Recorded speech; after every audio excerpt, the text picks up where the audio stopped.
This is a story about a small market town in the English hills and the ordinary people, a widow who brews ale, a carpenter growing old, a dyer with stained hands, and a young daughter, a friar who walks the autumn roads, who live and work there across one season, from the last warmth of September to the first true cold of November in the year 1263. The town is called Thornfield, and it sits where an old road crosses a shallow river in the Cotswold uplands. If you were to arrive there on a morning in early September, as we do now, you would come over a rise in the road and see it below you, arranged along the river bank like something grown rather than built. A church tower of honey-colored stone, a broad market square, and a scatter of timber-framed houses with their long, narrow gardens stretching back from the main street like the teeth of a comb. Smoke rises from a dozen chimneys into air that is still and blue. The river catches the early light where it bends around the mill, and beyond the town in every direction, the open fields lie golden with the last of the harvest, the barley and oats already cut and stooked, the wheat still standing in places, waiting for the sickle. Let us begin here, in the early morning, before the town is fully awake. The first sound you would hear is the church bell of St. Mary's, ringing for prime, the first office of the day, marking the hour after dawn. It is a single bell, not large, and its voice carries easily across the valley in the cool September air. It reaches the alehouse on the eastern end of the market square, where a woman named Rowena is already at work. She is standing in the low-ceilinged room behind her house that serves as her brew house, checking a batch of ale that has been working for 2 days. The room smells of grain and warmth, the thick, yeasty sweetness of malt sugars turning to something sharper as the fermentation does its work. There are 2 large wooden tuns against the far wall, a kettle black with use hanging over the banked fire, and sacks of malted barley stacked near the door. Rowena bends over the open tun and watches the surface of the liquid where a cap of frothy foam has risen, pale and fine-bubbled, which tells her the batch is healthy. She stirs it once with a long wooden paddle, slowly, and the smell deepens and lifts. Rowena is in her early 40s, a compact woman with steady hands and a face that holds its thoughts behind the eyes.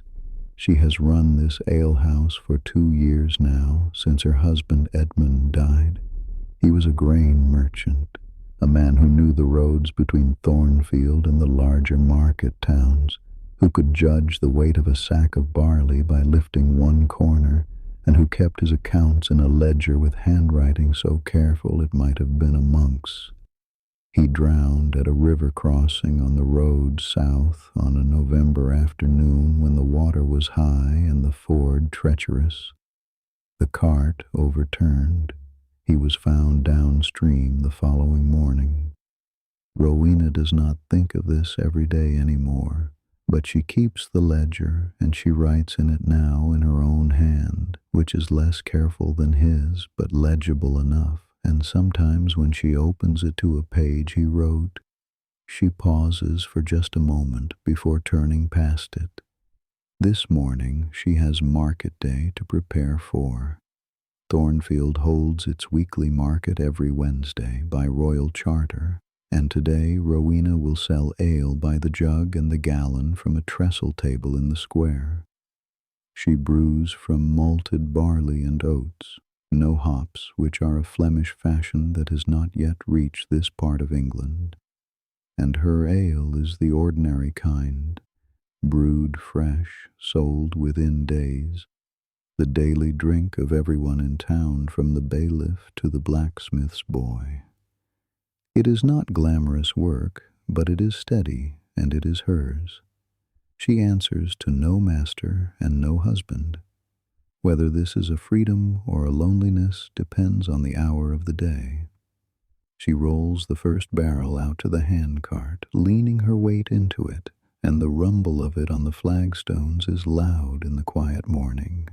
Out in the market square, the day is arriving in stages.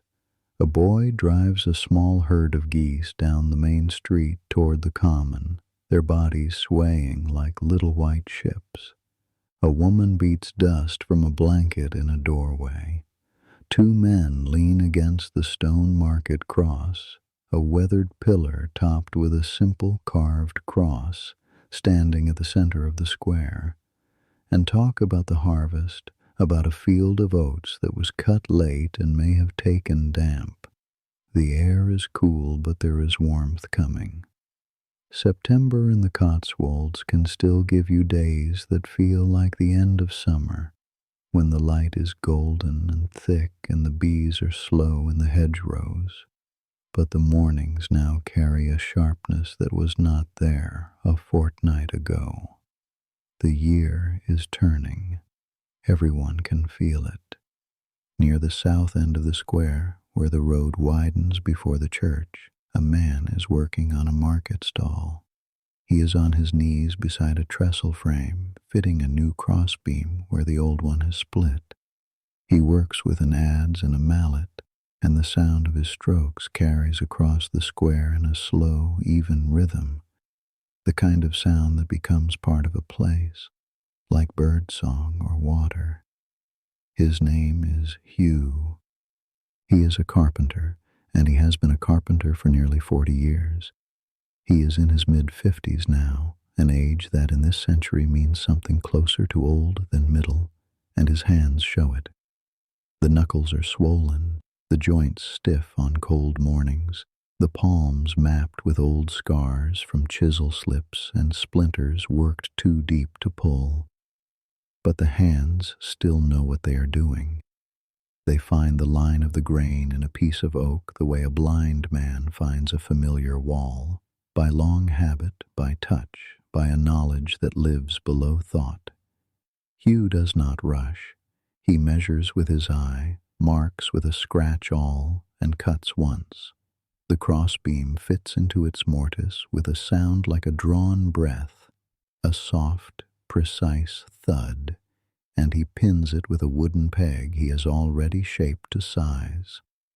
Behind him, a boy of 15 or 16 is stacking planks against the side of a finished stall. He is doing it wrong, leaning them too steeply, so that the weight will cause them to bow in the middle. And Hugh watches this for a moment without saying anything. Then he stands, walks over, pulls one plank free, and leans it at a shallower angle. He taps it once. The boy, his name is Piers, looks at the angle, then at Hugh, and rearranges the rest to match. Hugh nods and goes back to his work. This is how Piers is learning. Not through lectures, not through explanations, but through the accumulation of small corrections, each one a sentence in a language that Hugh speaks fluently, and Piers is only beginning to understand. Piers came to Thornfield a year ago from a farming family 2 villages east, sent by his father to learn a trade that might lift him above the plough. He is tall for his age, still growing into the length of his own arms, and he has the eager, slightly desperate energy of someone who wants very much to do well, but has not yet learned that wanting is not the same as knowing. Hugh is patient with him. Hugh is patient with most things. He has found in the long years since his wife Margaret died. She died in childbed, the baby with her, a grief so old now it has become a kind of weather he lives inside, that patience is what remains when urgency has been spent. There is always another joint to cut, another beam to fit. The work is enough. The market fills through the morning. By the time the sun clears the roof of St. Mary's, the square is alive. Farmers from the surrounding villages with eggs, cheese, and butter, a potter from the next valley with earthenware jugs, a peddler with needles, thread, and ribbons, women selling bread and pies from baskets lined with linen cloths. Rowena takes her place behind her trestle table, her barrels upright on a plank, a row of clay jugs ready for filling. The ale conner, a man named Thomas, round-faced and meticulous, elected annually by the town to check the quality and price of all ale sold, comes by her table first, as he always does. He tastes from the jug she offers him, considers, and nods. Rowena watches him move on to the next stall, and something in her shoulders eases, just slightly. The ale is good. It is always good, but the inspection never quite stops being a test. The market is the heartbeat of Thornfield. Everything the town is, everything it makes, grows, buys, and sells, passes through this square on Wednesdays. And in the weeks ahead it will beat faster, because the great event of the autumn is approaching. The Michaelmas Fair, chartered by the King's grant to be held for 3 days around the feast of St. Michael on the 29th of September. The fair is when Thornfield opens itself to the wider world, when merchants come from Oxford and Gloucester and beyond, when the year's wool clip is sold, when the town earns in 3 days what it might earn in 3 ordinary weeks. Already the talk in the market square is bending toward it. How many stalls will be needed? Whether the Flemish buyers will come this year? What price the wool will fetch? And beneath that talk, quieter, a murmur that surfaces and then submerges again like a fish in dark water. Whether the roads will be safe. Whether there is truth in the rumors about the great lords quarreling.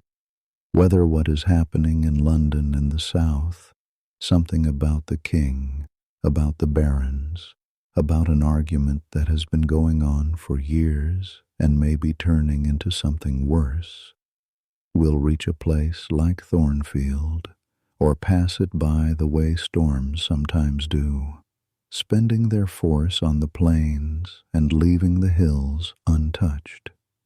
No one in the market square knows the answer to this, so they talk about wool and weather and the price of barley, and the morning passes. In the weeks before Michaelmas, Thornfield begins to change. The change is physical at first. Hugh and Piers spend their days building, not houses, but the temporary wooden stalls and booths that will line the market square and spill down the side streets during the fair. It is fast, practical work, different from the slow care of building something meant to last. The stalls need to stand for 3 days, hold the weight of goods, and keep off the rain if it comes. Hugh builds them from rough-cut oak and ash, each frame a simple post and beam structure with a canvas or thatch awning that can be tied down or rolled back. The joints are pegged, not nailed. Iron nails are expensive, and Hugh has always preferred the grip of a good wooden peg in a tight mortise to the brittleness of metal. Piers is more useful here than he is on finer work. The stalls are forgiving. A beam that is a thumb's width off true will not bring the structure down, and Hugh gives him more responsibility than usual. Cut this, carry that, hold this post while I pin it. Piers fumbles less than he did a month ago. His hands are learning to grip the adze at the right angle, to let the tool do the work rather than forcing it. One afternoon, Hugh watches him fit a crosspiece into a mortise on his own, not perfectly, but well enough, and says nothing, but hands him the mallet to peg it himself. Piers understands the weight of this. He drives the peg with care. The carpentry is only one part of the preparation. The whole town is in motion. The bailiff, Walter, a lean, harried man with ink-stained fingers and a permanent crease between his eyebrows, is everywhere at once. He is the Lord's man in Thornfield, responsible for collecting rents, enforcing the market regulations, settling the minor disputes that multiply like mice when money is at stake. Michaelmas is a quarter day, one of the 4 dates in the year when rents fall due, and Walter has been knocking on doors, checking tallies, recording payments in the manorial roll. He is not loved, but he is not hated either. He does his work with a kind of weary fairness that most people respect, even when they grumble. He has been bailiff for 11 years, and the vertical line between his brows has been there for at least 10 of them. Let us leave the market square for a moment and walk south along the main street, past the church, past the small stone bridge over the river, to a workshop that stands a little apart from the other buildings. You would find it by smell before you found it by sight. The scent reaches you first, something rich and strange, sharp and organic, like earth and urine and fermenting fruit all braided together. It is not a pleasant smell, exactly, but it is not quite unpleasant either. It is the smell of transformation. This is the workshop of Aldred, the dyer. The workshop is a timber-framed building with wide doors that stand open to the air. They must, for the fumes. Inside, the space is dominated by 3 large vats sunk into the floor, each one waist-deep and lined with lead. The largest of these is the woad vat, and it is here that the remarkable thing happens. Woad, the leaves of the isatis plant, gathered and dried and compressed into dense cakes, is the source of blue dye, and it achieves this transformation through fermentation. The dried woad is crumbled into water that has been heated and made alkaline with wood ash, and then the vat is left to work. Over the course of days, the mixture ferments, developing a thick scum on its surface, greenish-yellow, iridescent, almost beautiful, that the dyers call the flour. The liquid beneath turns a murky green gold that gives no hint of the color it contains. The blue is hidden in it, locked in a form that cannot yet show itself. It is only when cloth is submerged in this liquid, then lifted out and exposed to the air, that the magic happens. The fabric turns from yellow-green to blue before your eyes, as the dye meets the air and oxidizes, and the true color blooms. Aldred has been tending this vat for 7 years, and he tends it the way another man might tend a garden or a fire, with constant attention, small adjustments, a sensitivity to changes in temperature and smell that tells him whether the fermentation is healthy or failing. His hands are stained to the wrist with blue-black pigment that no amount of washing will remove. It has settled into the creases of his palms, under his nails, into the grain of his skin. When he reaches into the vat to check the temperature, always by hand, always by feel, his fingers look like they belong to a creature made of indigo. He is in his mid-30s, lean and careful, with the focused manner of a man whose work requires precision.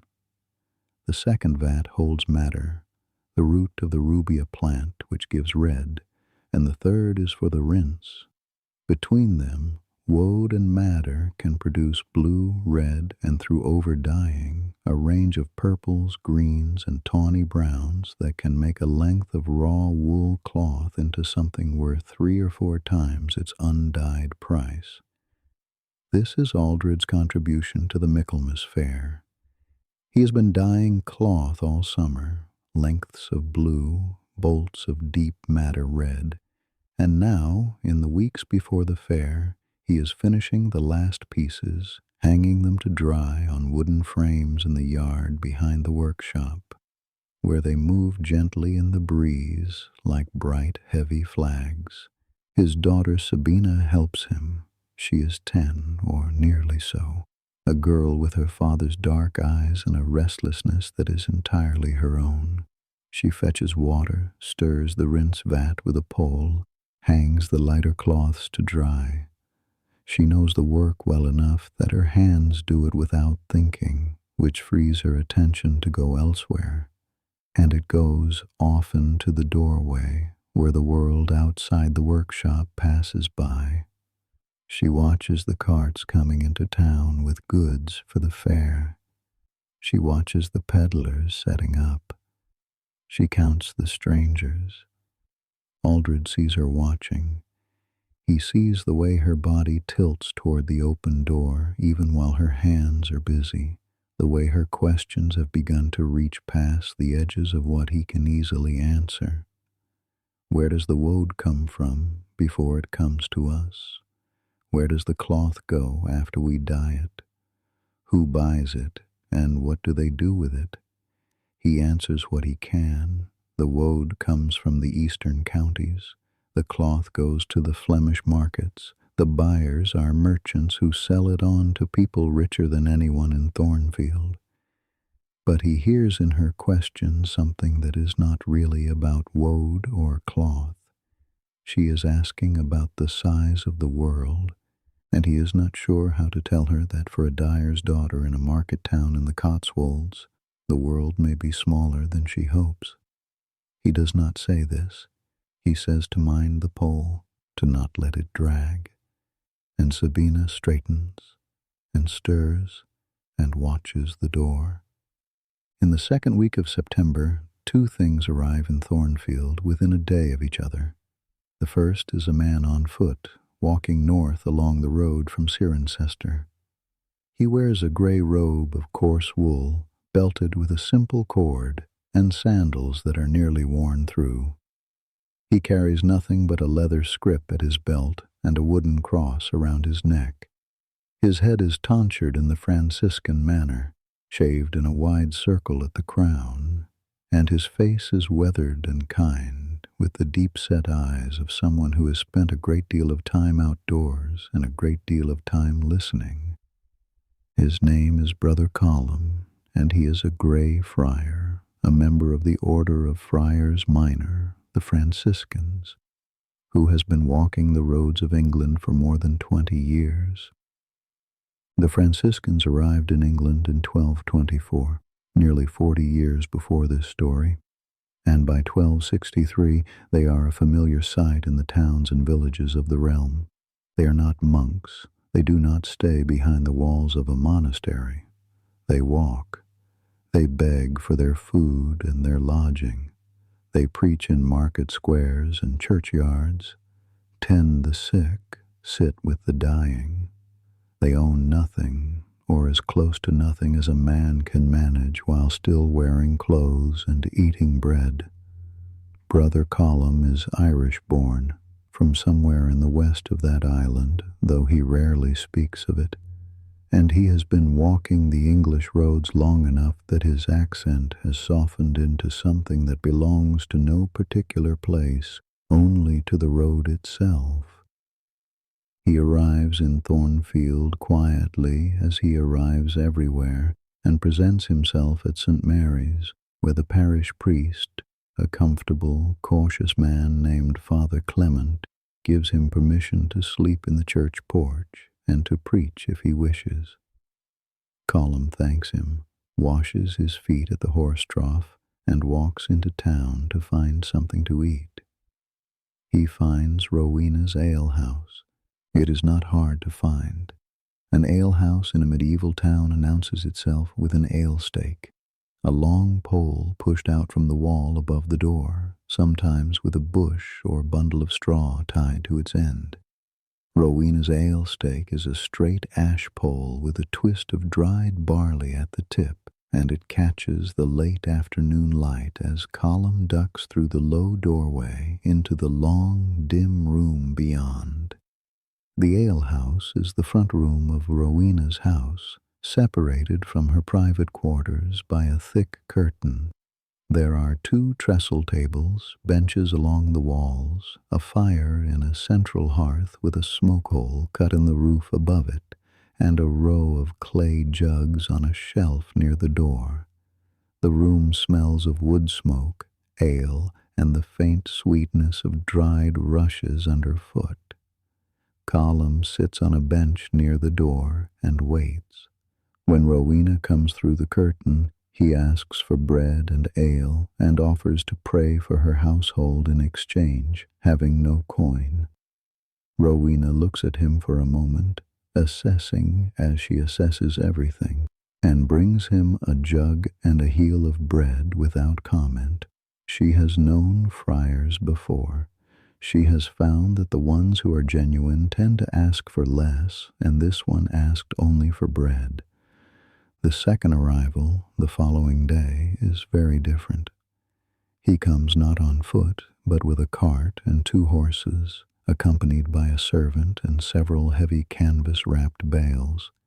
He is a Flemish wool buyer named Gobert, a compact, shrewd man in a good wool cloak, with the particular alertness of someone who has traveled far and spent the journey calculating. He speaks English well, with an accent that flattens his vowels and sharpens his consonants, and he has been to Thornfield before, 2 years ago, to buy from the same merchants he plans to buy from now. He takes lodgings at the better of the town's 2 inns, and begins making inquiries about the quality and quantity of this year's clip. Gobert brings news, though he does not think of it as news.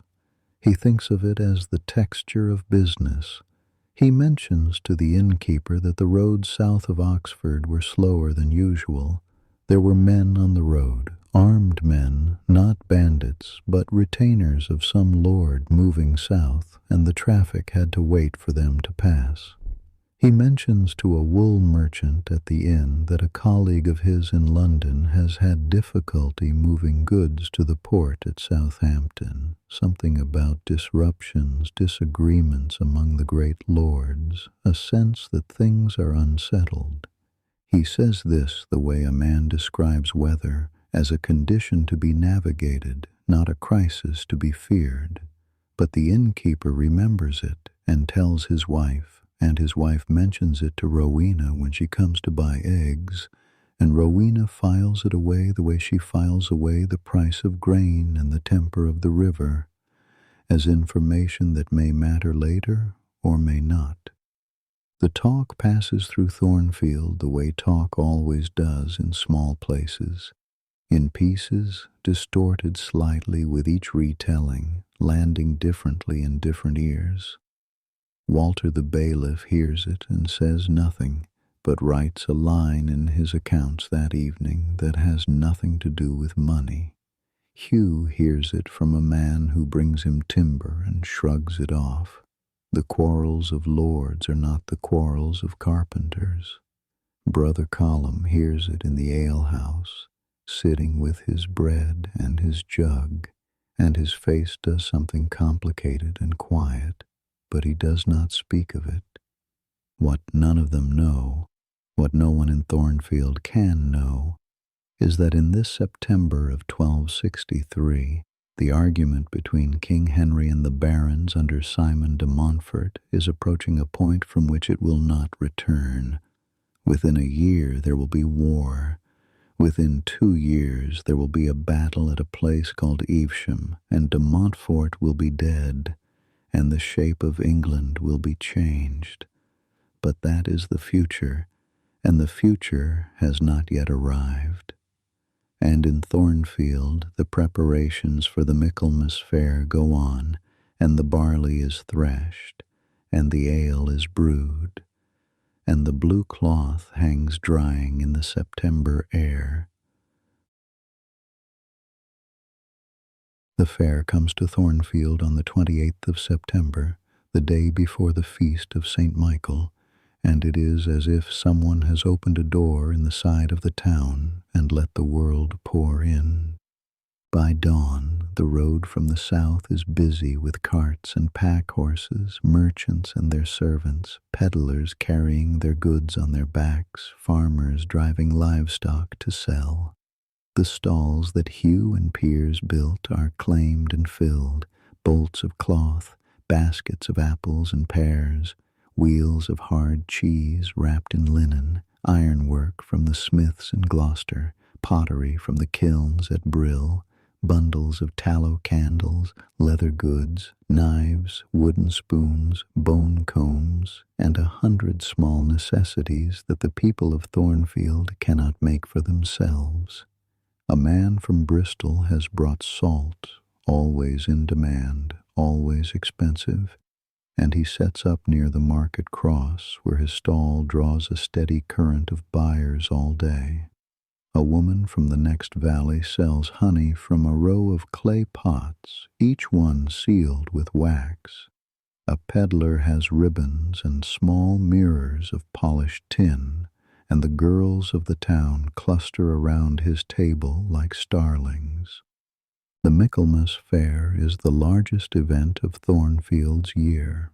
It is chartered, authorized by the King's grant, which means it operates under the protection of the King's peace, and any crime committed within the bounds of the fair is subject to harsher penalties than usual.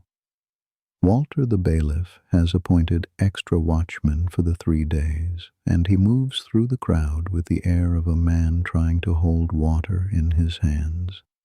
He checks weights and measures, settles a dispute between 2 stall holders over the placement of a tent, and collects the tolls owed by each outside merchant for the privilege of selling within the town's bounds. His ink-stained fingers are busy. The morning begins with Mass at St. Mary's, the feast of St. Michael and all angels, one of the great days of the church calendar. The church is full, which is to say it is packed beyond what it comfortably holds. Father Clement celebrates the Mass in his best vestments, and Brother Colum stands at the back near the door, his lips moving silently. The Michaelmas liturgy speaks of the Archangel Michael as a defender, a guardian against darkness, and in this September of 1263 the words carry a weight that they might not carry in a calmer year. But the weight is felt only in passing, a shadow that crosses a sunlit floor and moves on, because the fair is waiting outside the church doors, and the smell of roasting meat is already drifting in from the square. After Mass, the town gives itself to the fair. Let us follow Rowena through the first morning. Her ale-house is full from the moment she opens the door, and will remain full until she closes it long after dark. She has brewed extra for the fair, 3 full batches, more ale than she has ever produced at once, and she has hired a girl from one of the farming families, a steady girl named Agnes, to help serve. The 2 of them work in a rhythm that develops over the first hour and holds through the day. Rowena fills the jugs, Agnes carries them to the tables, empties come back, and the cycle turns. The room hums with voices. Merchants sit beside farmers, peddlers beside craftsmen. Men from the next county sit beside men from Thornfield who have known each other their whole lives. A Franciscan friar sits near the door and listens to all of it. Rowena is good at this. She is good at the work of it, the pace, the counting, the management of supply. But she is also good at the part that cannot be taught, the reading of a room. She knows when a table needs another jug and when it needs to be left alone. She knows when a man has had enough to drink by the way his voice changes pitch. She knows when a stranger is trouble and when he is merely lost. She moves through her own alehouse the way Hugh moves through a piece of timber, with a knowledge that belongs to the hands and the instincts rather than the thinking mind. In the middle of the morning, Hugh comes in. He has been working since dawn, making last repairs to stalls that have shifted overnight, and his hands are dusty with sawdust and oak shavings. He sits at the end of the bench nearest the door, and Rowena brings him ale without being asked. She knows what he drinks, knows the size of his thirst. He thanks her, and their eyes meet for a moment over the jug, and there is something in the meeting that is not quite casual. It lasts half a breath longer than it needs to. Rowena turns back to her work. Hugh drinks his ale. Neither of them has said anything remarkable, but something has been said in that language that exists below words, and if you were sitting nearby you might have noticed it, or you might not. Hugh finishes his ale and goes back to the square. Piers is waiting for him, holding a mallet and looking slightly overwhelmed. The noise and press of the fair are unlike anything in the boy's experience. He grew up on a farm where the loudest sound was the lowing of cattle, and his eyes are wide, trying to take in everything at once. Hugh gives him a task, and the task narrows Piers's world to the manageable width of a single plank, a single joint, and the boy settles. This is something Hugh has learned about teaching without knowing he has learned it. When the world is too much, make it smaller. Now let us visit Aldred. His stall is on the south side of the square where the light falls best, and he has hung his dyed cloth from a wooden frame so that the colors show. The effect is striking. In a world where most cloth is the dull off-white or gray-brown of undyed wool, Aldred's stall is an interruption of vivid color, deep woad blue, rich madder red, a tawny orange where the two have been over-dyed, and a bolt of green so dark and fine it might have come from a forest in a story. The cloth draws the eye, and the eye draws the customer, and by mid-morning Aldred has sold 3 lengths of blue to a merchant from Cirencester and is negotiating the price of 2 reds with a woman who makes church vestments for a living. Sabina is here too, and for the first time in her life she has been given permission to wander the fair on her own, within sight of the church tower, her father has told her, and back before the Angelus bell at noon. She takes this freedom like a gift she is afraid might be taken back, moving through the crowd with careful, wide-eyed attention. Everything is interesting to her. The salt merchant's measuring scales, balanced on a fulcrum of polished brass. The potter's wheel, where a man is shaping a jug with his thumbs while the clay spins. The ribbons at the peddler's stall, red and green and saffron yellow, which she touches with one finger and then pulls her hand back as if burned because she has no coin to buy one. She finds herself standing near the stall of a spice merchant, a man from London, impossibly far away, who has small wooden boxes of pepper, cinnamon, ginger, and cloves arranged on a cloth. The smell is extraordinary, warm, complex, from somewhere so far beyond Thornfield that it might as well be the moon. Sabina stands and breathes it in, and the merchant notices her and holds out a stick of cinnamon. She takes it, turns it in her fingers, smells it. The scent is like nothing in her world. It is sweet and sharp and dry and warm, and it makes her think, though she would not have the words for this, of the possibility that the world contains things she has not yet imagined. She carries the cinnamon stick back to her father's stall, and Aldred sees her face, flushed, distracted, bright with something he recognizes and cannot name, and he feels a pull in his chest that is both pride and sorrow. She is becoming a person. She is becoming a person who will want things he cannot give her.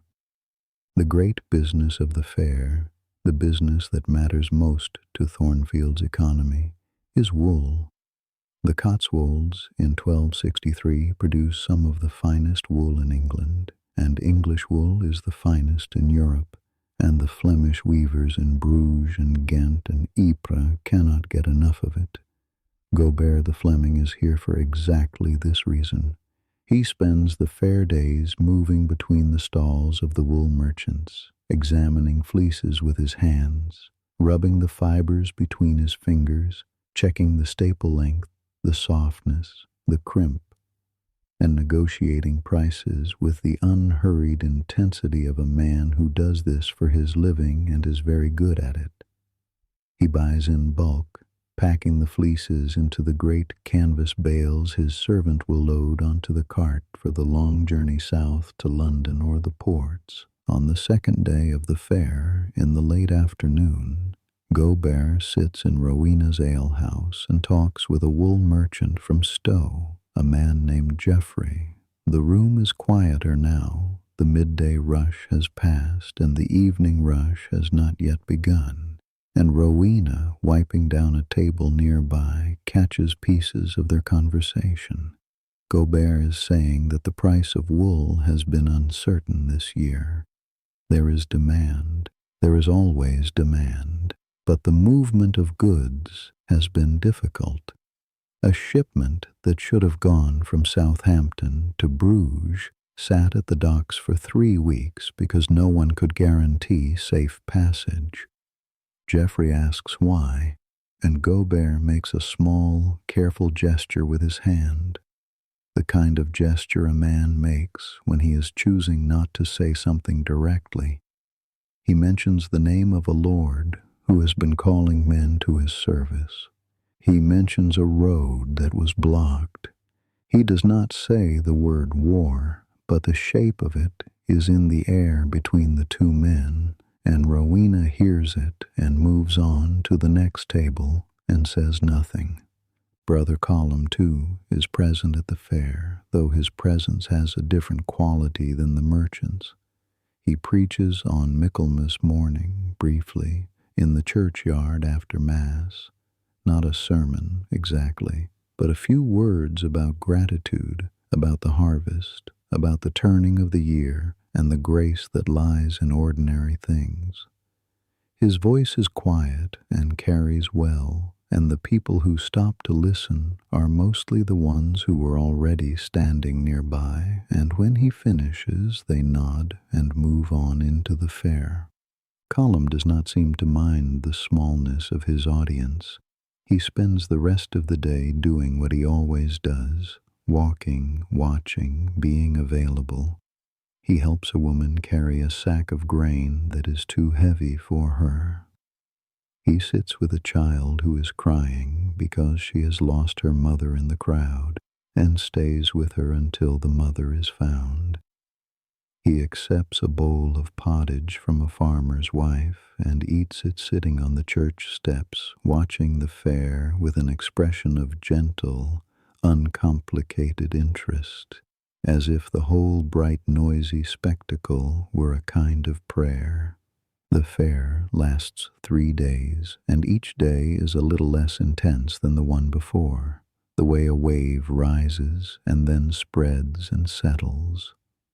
On the 3rd day, the most distant merchants begin to pack up, and the stalls at the edges of the fair begin to empty. By evening, the crowd has thinned.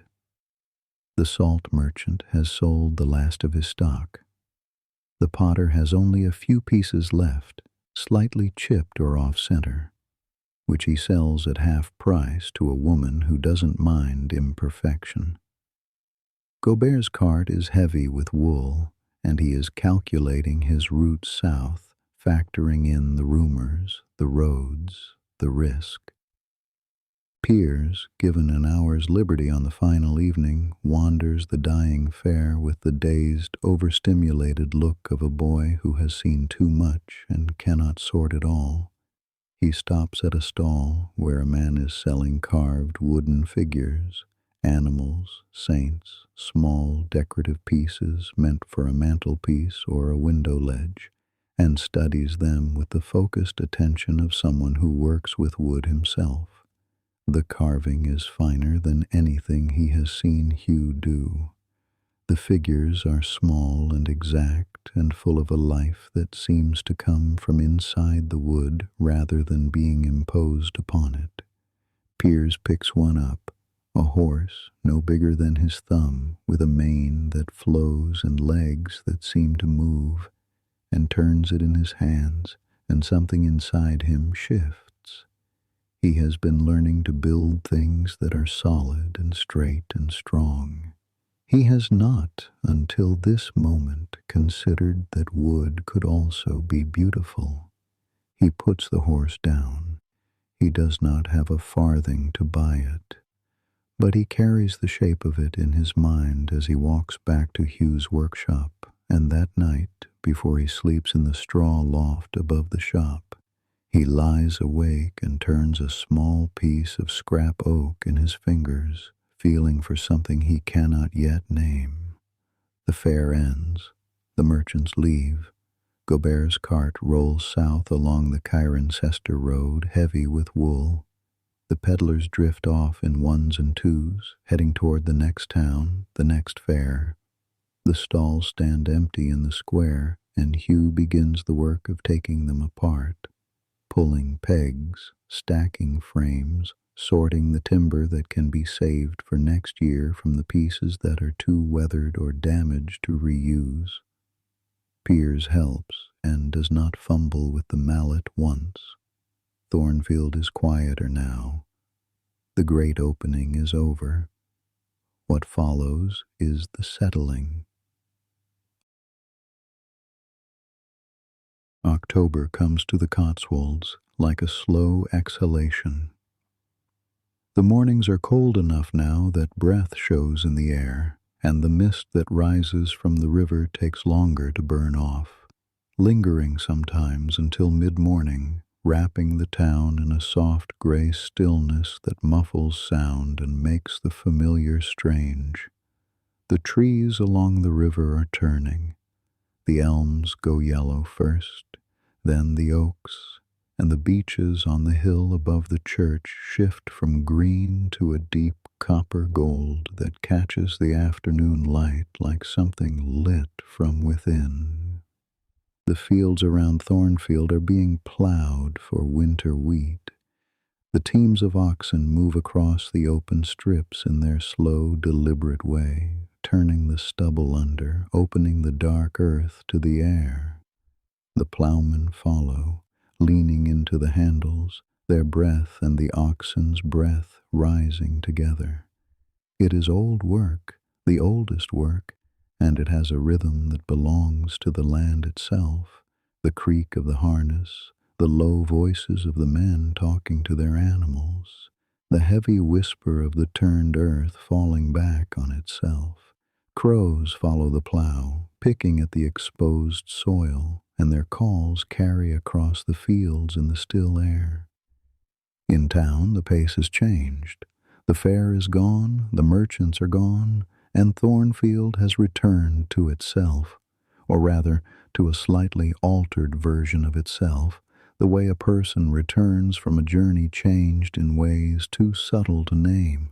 The weekly market still fills the square on Wednesdays, but it is a local market now. The faces familiar, the transactions small, cheese and eggs, bread and ale, wool and leather, the ordinary commerce of a town that feeds itself. Hugh is at work on a real building now, a new house on a burgage plot near the north end of the main street, commissioned by a tanner who has done well enough this year to expand. It is a timber-framed house, the kind that Hugh has built dozens of in his life, oak posts and beams joined with mortise and tenon, the spaces between filled with wattle and daub. Woven hazel sticks plastered over with a mixture of clay, straw, and dung that dries to a smooth, hard surface. The frame goes up first, and this is the work that Hugh loves most. The careful geometry of it, the way each piece depends on and supports every other piece, the moment when the frame stands free for the first time, and you can see the shape of the house it will become. Piers is learning this now, not just the joinery, but the thinking behind it. Hugh is teaching him to read a site the way he reads a piece of timber, where the ground is firm, where it slopes, where the water will run in winter. He is teaching him to look at a pile of rough-cut oak and see the house inside it, to understand that building is not about assembling pieces, but about understanding how forces flow through a structure the way water flows through a valley, always downward, always finding the path of least resistance. Piers does not understand all of this yet, but there are moments, a flash of clarity when he sees why a brace goes here and not there, why a beam is thicker at one end, when something connects, and Hugh sees it happen and feels something he had not expected to feel again, the pleasure of passing on what he knows to someone who can receive it. They work well together. They have begun to develop the wordless coordination that comes from shared labor. Hugh reaches for a tool and Piers hands it to him before he asks.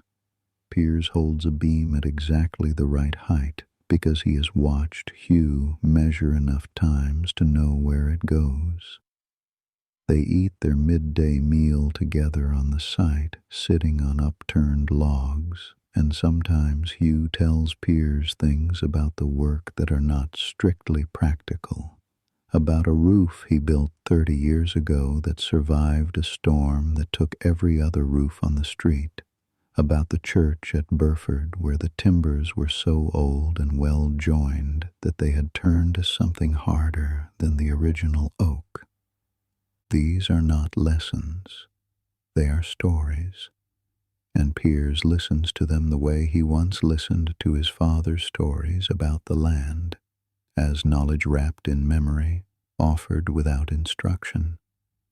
In the evenings when the light fails and the work stops, Hugh finds himself walking to Rowena's alehouse more often than he used to.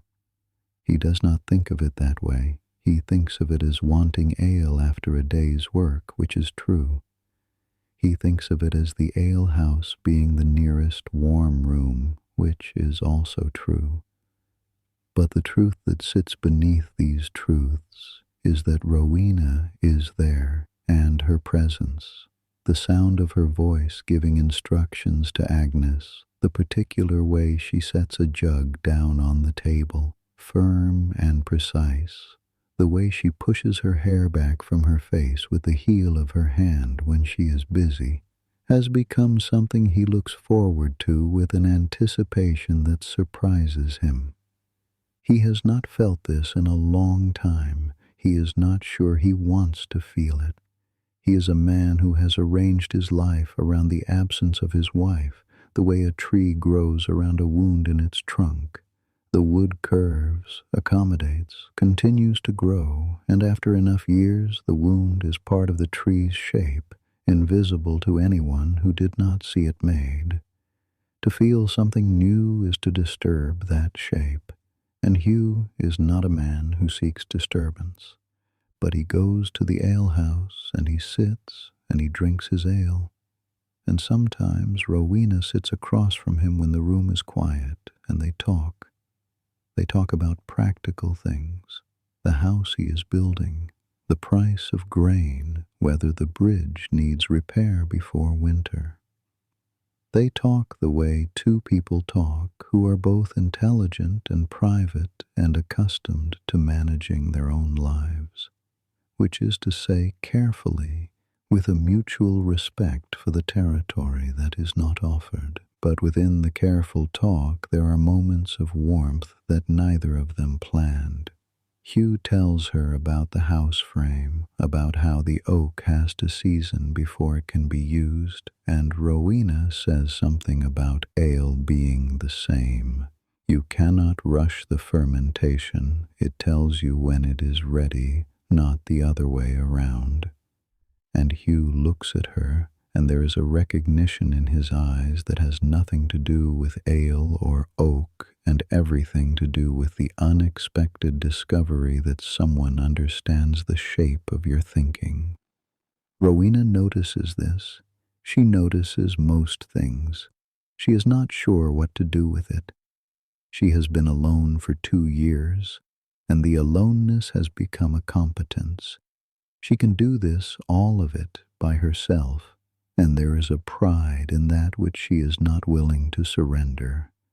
But competence is not the same as contentment, and in the quiet hour after the alehouse closes, when she sits by her fire and writes in the ledger and the house is empty around her, she is aware of a space that the work does not fill.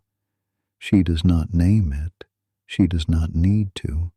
She simply notices when Hugh is sitting across from her that the space is temporarily smaller. October moves forward. The days shorten. The light changes, loses its warmth, becomes thinner, more silver.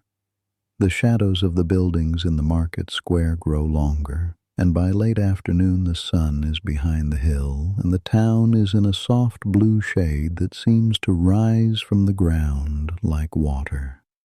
One afternoon, Aldred brings Sabina to the alehouse. He has finished his work for the day. The dyeing slows in autumn, as the cold makes the vats harder to manage. And Sabina has been asking to see the market square, which after the excitement of the fair has become her favorite place in Thornfield. They sit at a table near the fire, and Rowena brings them cider. She keeps a small barrel of it for the autumn months, pressed from the apples in her own small orchard behind the house.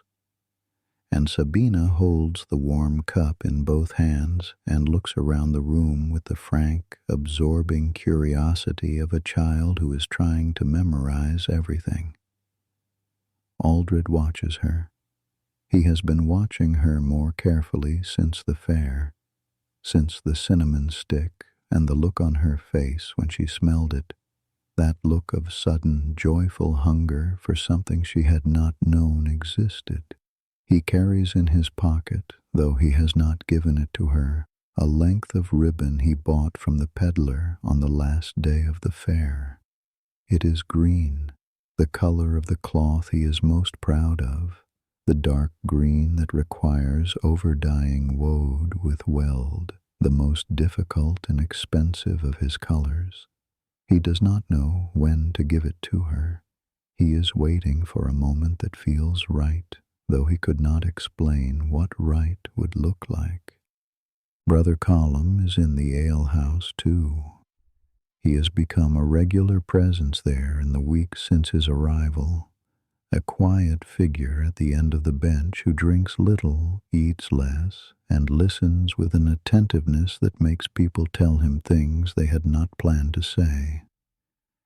He and Rowena have developed an ease with each other that comes from mutual recognition. They are both people who watch, who manage, who carry more than they show. One evening, when the room is empty except for the two of them, Colum asks Rowena how long she has been running the alehouse alone. 2 years, she says. And then, because something in his silence invites it, she tells him a little more, not the whole story, not the drowning, not the ledger, but the shape of the thing, that she was a wife, and then she was not, that she learned to do what needed to be done, that she is all right. Colum nods. He does not offer comfort because she has not asked for it, and he has learned in 20 years of walking that the most generous thing you can do for a strong person is to trust their strength. But he says quietly that he has noticed she is not only managing, she is good at this. The alehouse, the brewing, the way she holds the room, these are not the words of someone who is merely surviving. Rowena looks at him. She is not accustomed to being seen this clearly by someone she has known for only a few weeks. She says thank you and means it, and pours him another cup of ale that he has not asked for, and they sit together in the firelight while the evening deepens outside. The last day of October arrives, the eve of All Saints.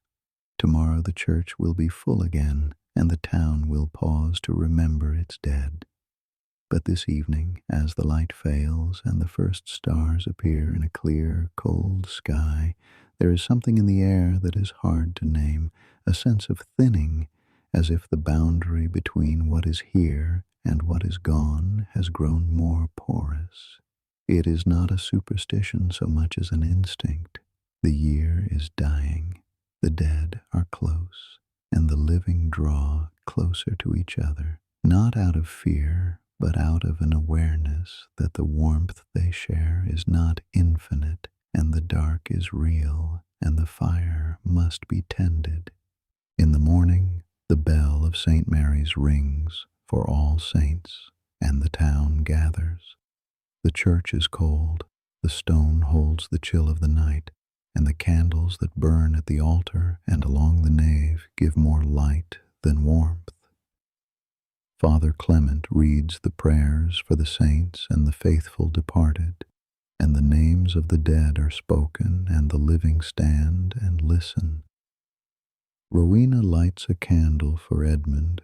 She does this quietly at the side altar, away from the others. She does not pray aloud.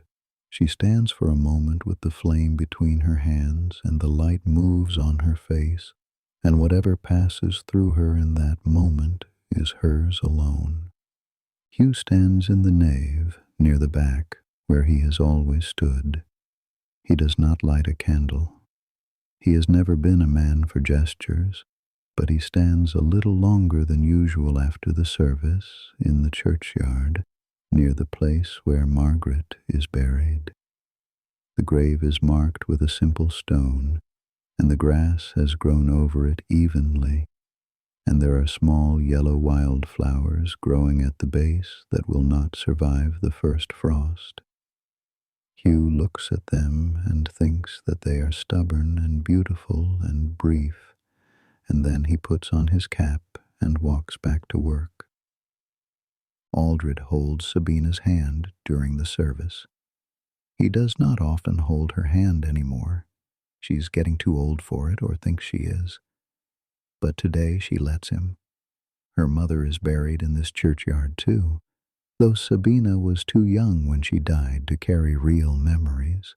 What she carries instead is an absence, a space in the shape of her days where something should be and is not. And on this day, in this cold church with the candles burning, she feels the shape of that space more clearly than usual. She does not cry. She holds her father's hand and watches the candle flames and listens to the names, and when they walk out into the gray November morning, she asks Aldred what her mother's favorite color was. He thinks about this. He could say blue. It would be easy, and it would please Sabina to hear that her mother loved the color her father makes. But the truth is that her mother's favorite color was the pale yellow-green of new leaves in April, a color that Aldred has never been able to capture in his dyes, though he has tried. He tells Sabina this, and she nods as if it makes perfect sense, and they walk home together through the quiet street. November settles over Thornfield like a wool blanket, heavy and gray and close. The mist no longer burns off by mid-morning.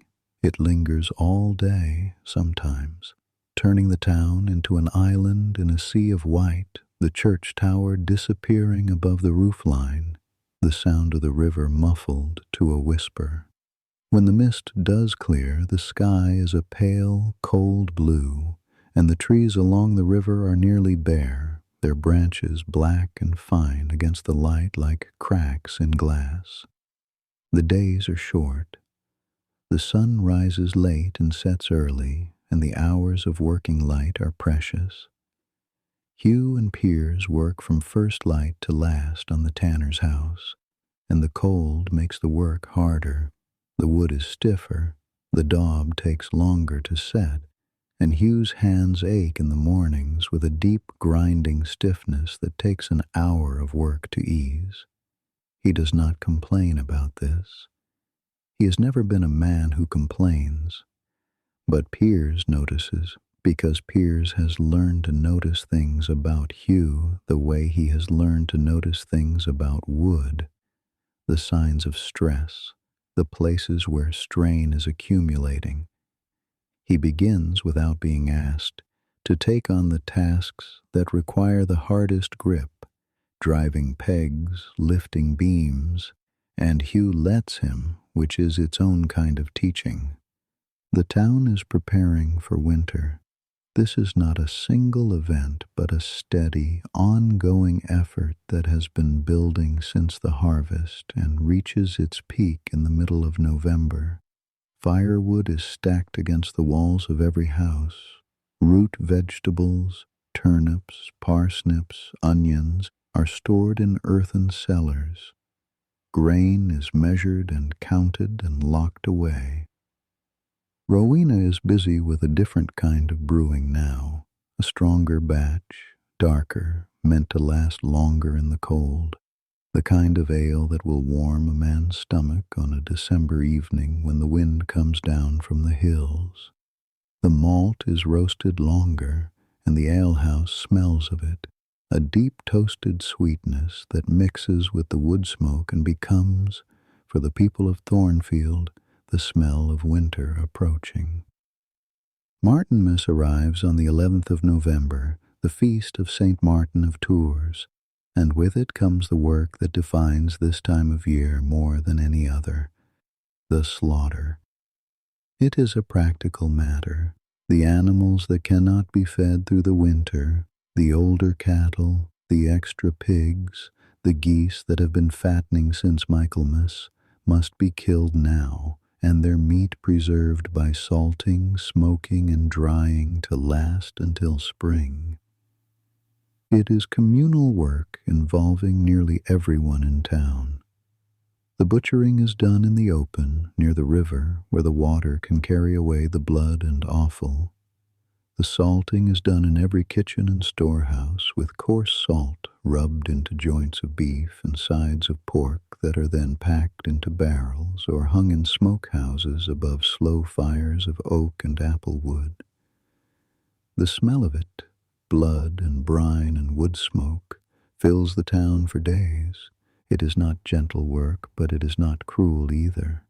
The animals are dispatched quickly by men who know how, and the mood of the town during the slaughter is not festive but purposeful.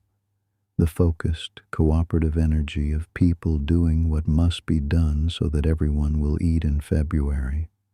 Children help by carrying water and salt. Women manage the salting and the packing.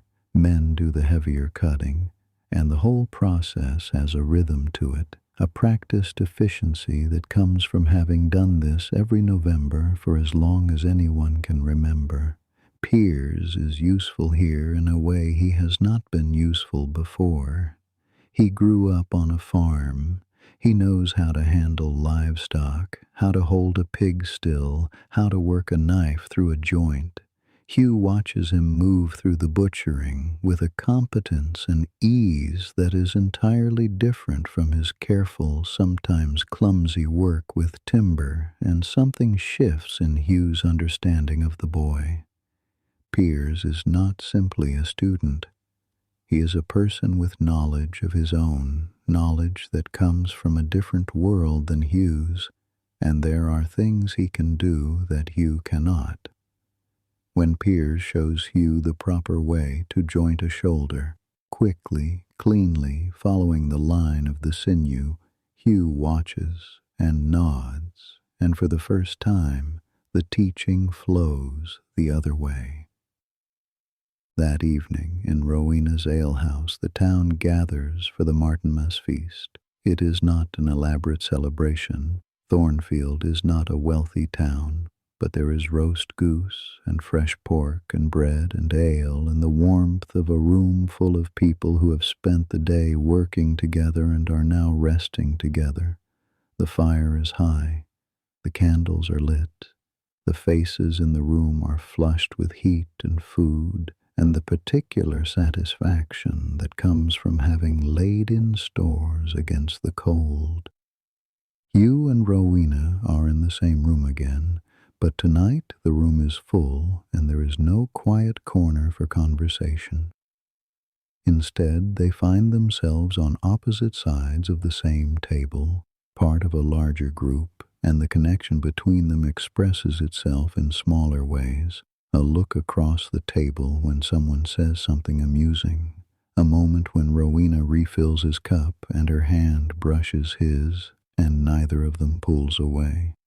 It is not much, but it is enough. In the economy of two careful people, it is a great deal. Later, when the room has thinned and the fire is lower, Hugh stays. He helps Rowena clear the tables, lifting benches, stacking jugs, and the work puts them side by side in the quiet alehouse, moving around each other with an ease that feels both new and familiar. When the work is done, they stand by the fire, and Hugh tells her something he has not told anyone in years.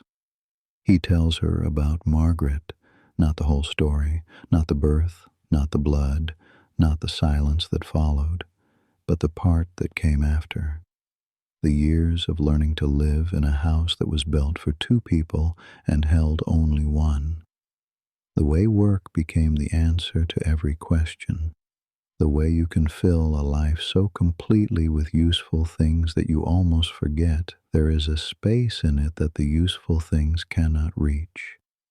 He says this looking at the fire, not at her, and his voice is steady. These are facts, not wounds, delivered by a man who has carried them long enough that they have become simply part of what is true. Rowena listens.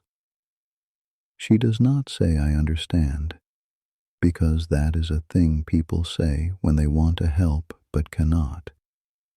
Instead, she tells him about the ledger, Edmund's ledger, with his careful handwriting on some pages, and her less careful handwriting on the ones that followed, and how she sometimes opens it to a page he wrote and reads the numbers he recorded, as if they were a kind of letter, as if the price of barley in September of 1260, written in his hand, were a message meant for her.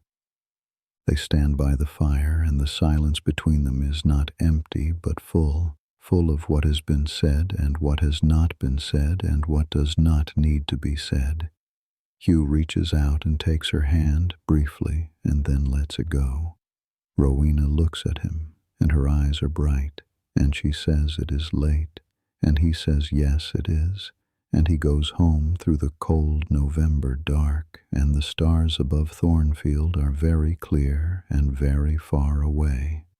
In these middle weeks of November, the political world presses closer. A young man named Watt, the son of a farmer on the outskirts of Thornfield, has been called to his Lord's service, not to fight, not yet, but to present himself at the manor and be ready. His mother comes to the market with red eyes and will not say why, but everyone knows. Walter the bailiff has received word from the Lord's steward that certain taxes may be assessed early this year to fund expenses that are not specified, and he carries this news with the tight-jawed discomfort of a man who must deliver a burden he did not choose. A merchant who was expected at the November market does not arrive, and another who does arrive reports that the road from Oxford was quieter than usual. Fewer travelers, more watchfulness, a feeling he cannot quite describe, except to say that the country feels like a man holding his breath. Brother Colum hears all of this. He has been hearing it for weeks, in different towns, in different voices, and the picture it assembles is one he recognizes from his years on the road. It is the picture of a kingdom that is coming apart at the seams, slowly, in a way that most people will not fully understand until it is too late to prevent. He does not share this assessment with anyone in Thornfield. It is not his place, and it would not help. What he does instead is what he has always done. He tends to what is in front of him. He visits the sick. He prays with the old woman on the edge of town who is dying of something slow and painful and who is afraid. He sits in the alehouse and listens to the talk and offers, when asked, a perspective that is wider than Thornfield, but no less gentle. One evening, Aldred seeks him out. They sit in the alehouse. Sabina is at home, asleep, and Aldred asks the friar a question that has been growing in him for months, though he could not have put it into words until now. He asks what a man owes his child beyond food and shelter and the teaching of a trade. He asks it awkwardly, in pieces, circling the real question the way a man circles a cold pond before wading in. What he means, and what Colum understands him to mean, is, my daughter is becoming someone who may need more than I can give her, and I do not know whether to open the door wider or to protect her by keeping it the size it is. Colum does not answer directly. He is too wise for that, and too honest. He tells Aldred a story instead, about a woman he knew in a town in the Midlands, a weaver's wife who could read, which was unusual, and who taught her daughter to read as well, which was more unusual still, and how the daughter grew up and married a merchant and moved to London and sent letters home that her mother read aloud at the market cross. It is not a story with a clear moral. It is a story about a door that was opened and what walked through it. Aldred listens and drinks his ale and walks home through the cold, and that night, before he banks the fire, he takes the green ribbon from his pocket and lays it on the table where Sabina will find it in the morning. Late November. The last leaves have fallen from the elms along the river, and the branches are bare against a sky that is the color of pewter, soft, uniform gray, close enough to touch. The fields around Thornfield are empty now, the winter wheat sown and dormant under the cold earth, and the landscape has a stripped, essential quality, as if everything unnecessary has been taken away, and what remains is just the bones of the land, the hills, the river, the dark lines of hedgerow, the stone tower of St. Mary's rising above the rooftops like a finger pointing upward. The evenings come early. By 4 o'clock the light is gone, and the town contracts into its houses, each one a small island of firelight and warmth in the gathering dark. The smoke from the chimneys rises straight into the still air and hangs there, a low blue haze that smells of oak and apple and the last of the autumn's stored wood. The river is louder now, swollen with the November rains, and its voice is the constant sound of the town at night, a low, steady murmur that is both restless and soothing, like the breathing of something large and alive. Let us visit the people of Thornfield one more time in these last days, and see where the autumn has brought them. The tanner's house is nearly finished. The frame stands solid against the November sky, the wattle and daub walls are packed and drying, and the roof, thatch, bundled tight and layered with the skill of a man who has done this many times, keeps the rain out already, though there is work still to be done inside. Hugh walks through the house in the late afternoon, running his hand along the beams, checking the joints, feeling for the small shifts and settlements that a new structure makes as it finds its relationship with the ground. Everything holds.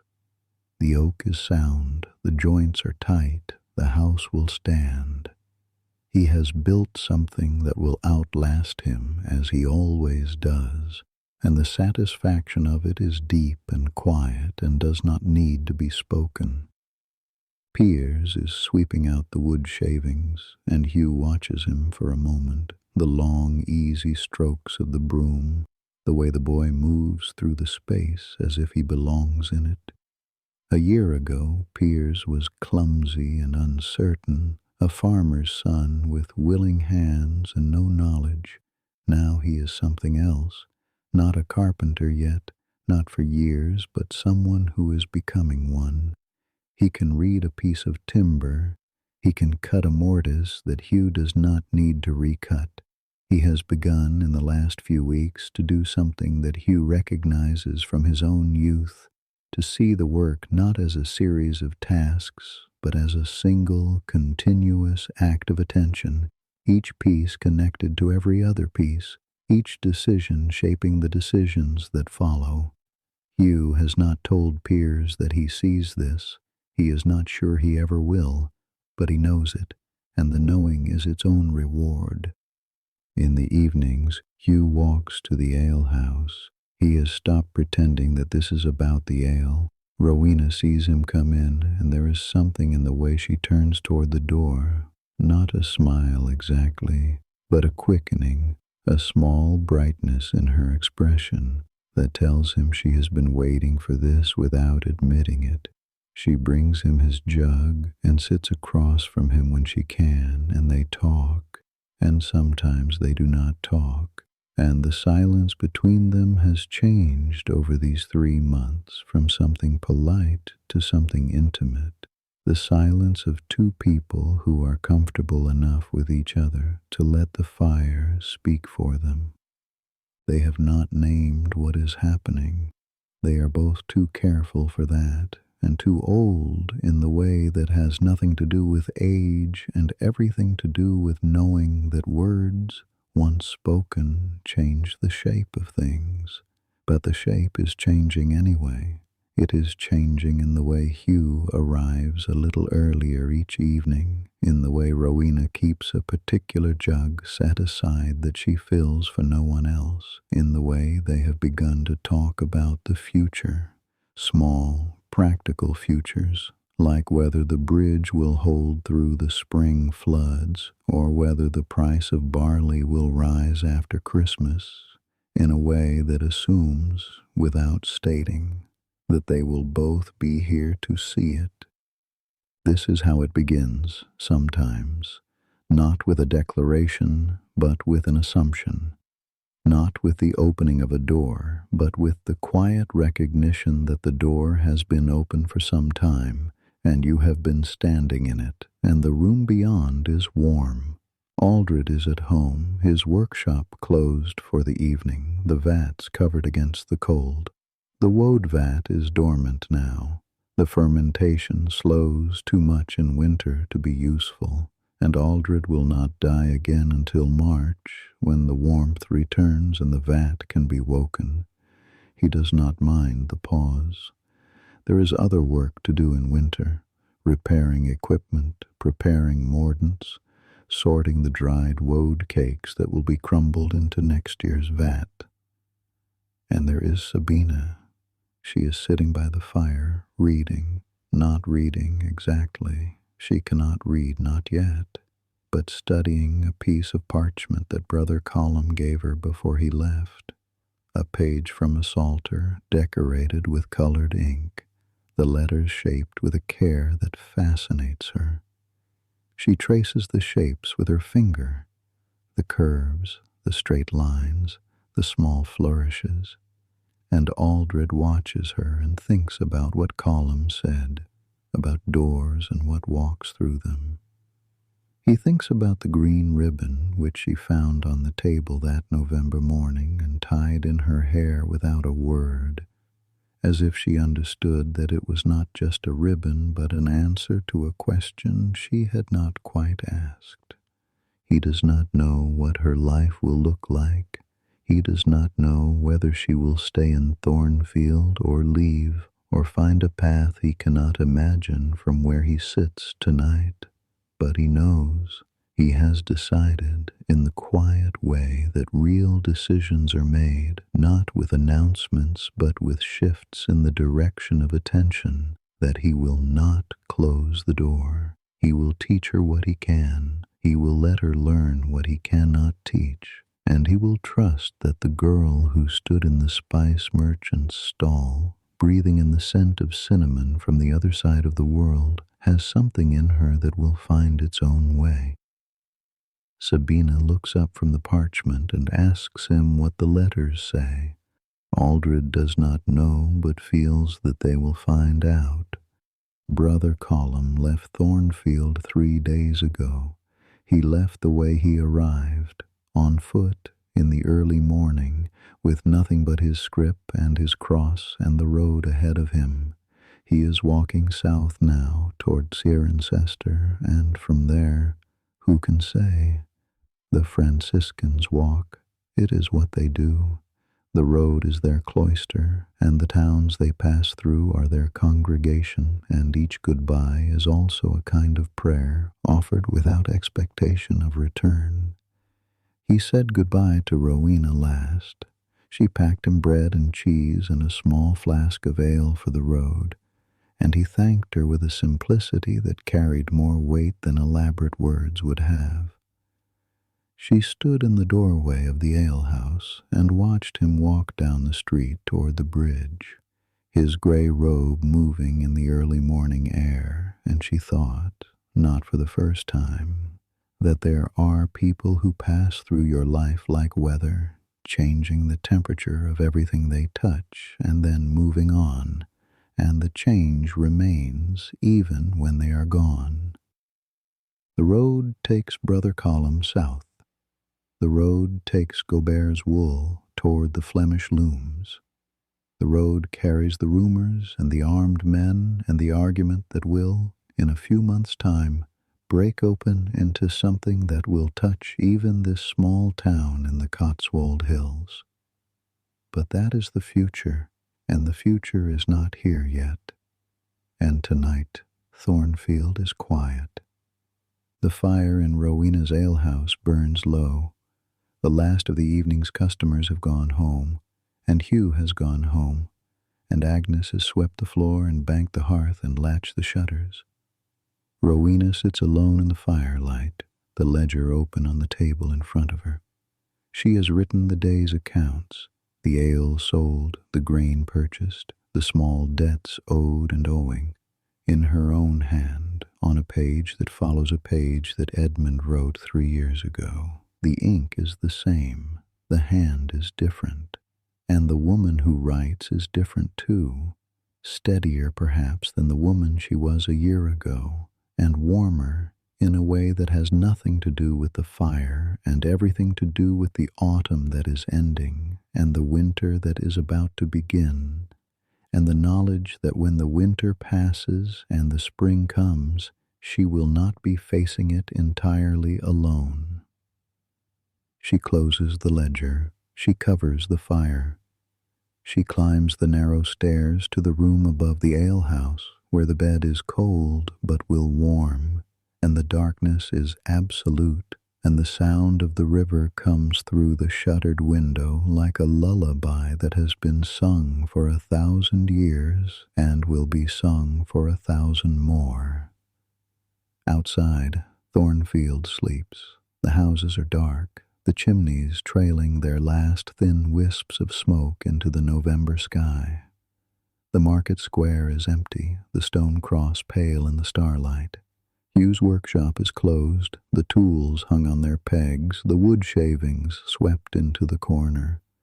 Piers sleeps in the loft above, and in his hand, loosely, the way a child holds something precious even in sleep, is a small piece of oak that he has been carving in the evenings by candlelight with a knife he borrowed from Hugh. It is not a horse, not yet. It is the beginning of one. The shape is rough, the legs are too thick, the mane is only a suggestion. But the intention is there, and the patience is there, and the wood is good. Aldred's workshop is dark, the vats still, the smell of woad and madder fading into the cold air. Inside the house, Aldred sleeps, and Sabina sleeps, and the green ribbon hangs from a hook on the wall beside her bed, and the parchment from Brother Column is folded under her pillow, its letters waiting to be read. The river runs, the hills stand, the stars turn slowly above the valley, the great wheel of them moving with a patience that makes even the longest human life seem like a breath, a heartbeat, a candle lit and then extinguished. But the light it gave was real, and the warmth it made was felt, and the people who gathered around it were changed by it in ways large and small, and they carry those changes forward into the dark, and the dark is not as dark as it was before. This is Thornfield, in the autumn of 1263. These are its people. Their lives go on, into winter, into whatever comes next, into the years that will bring war and peace and loss and recovery and all the ordinary, extraordinary things that make up a human life in a small town in the English hills. But for now, they rest. The day is done, the season is done, the fire burns low and the night is deep, and sleep comes the way autumn comes to the Cotswolds, slowly, gently, and all at once.